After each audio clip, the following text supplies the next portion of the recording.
12 years ago, I lay in a hospital bed, broken and helpless, waiting for the woman I loved to stand by my side. But instead of love and support, all I got was a cold letter. Emily, my wife, had abandoned me when I needed her the most. No goodbye, no explanation, just gone. I was left to pick up the shattered pieces of my life alone. But fate has a strange way of coming full circle. Now, after more than a decade, she's back standing before me, begging for forgiveness. The question is, after all these years, after all the pain, do I owe her anything? Or is it finally my turn to walk away? Life has a strange way of testing people, throwing unexpected trials in their path to see who truly stands by them. Some face adversity and come out stronger, while others reveal their true nature when things get tough. My story is one of love, betrayal, abandonment, and an unexpected reunion that left me speechless. 12 years ago, I was a happily married man, devoted to my wife, Emily. We had been together for 5 years, and I believed we had built a strong foundation of love, trust, and mutual respect. I worked as an engineer, often putting in long hours to secure a better future for us. She, on the other hand, had pursued a career in interior design, something she was passionate about. Life seemed perfect until the day everything fell apart. It all began when I was involved in a terrible accident.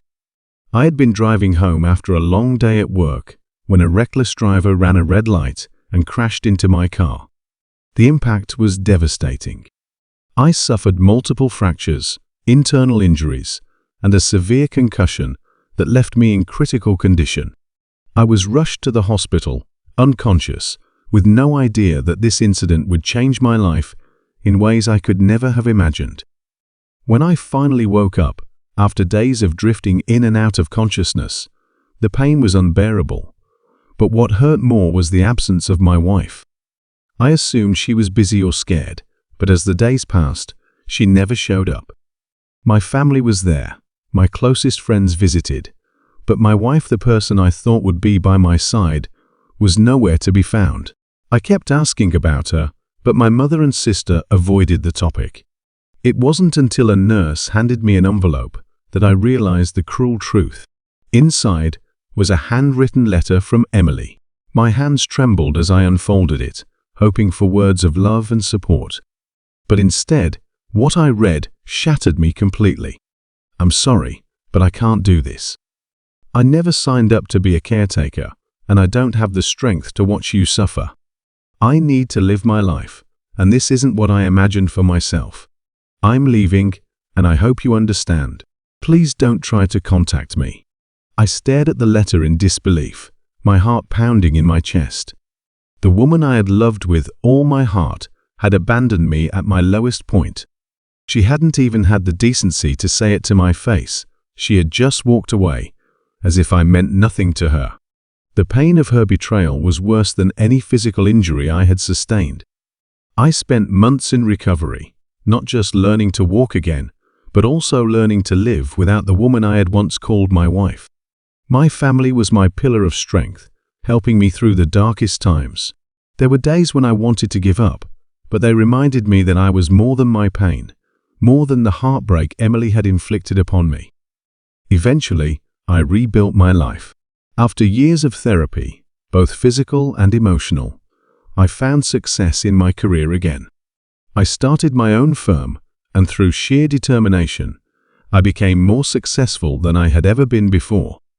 I traveled, I made new friends, and most importantly, I learned to love myself again.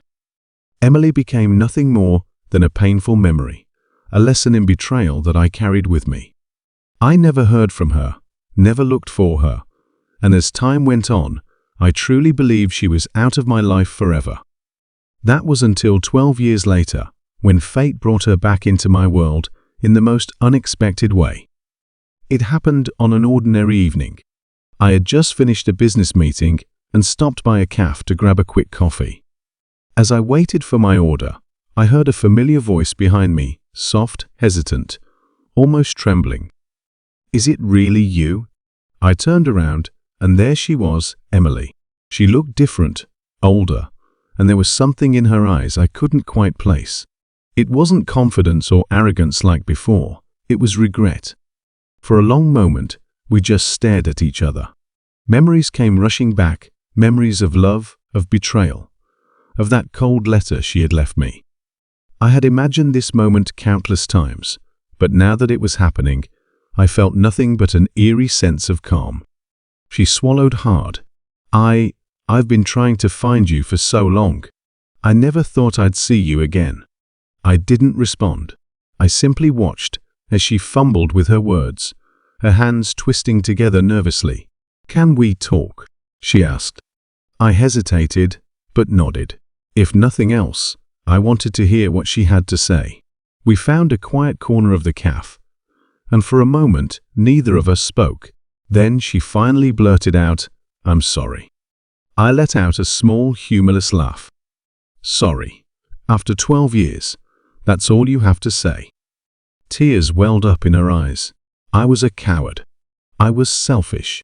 I was young and stupid, and I didn't know how to handle the situation. I thought leaving would be easier, that I could just move on and forget, but I never did. I leaned back in my chair, crossing my arms. "So, what happened? Did life not turn out the way you expected?" She looked down at her hands. "No, it didn't.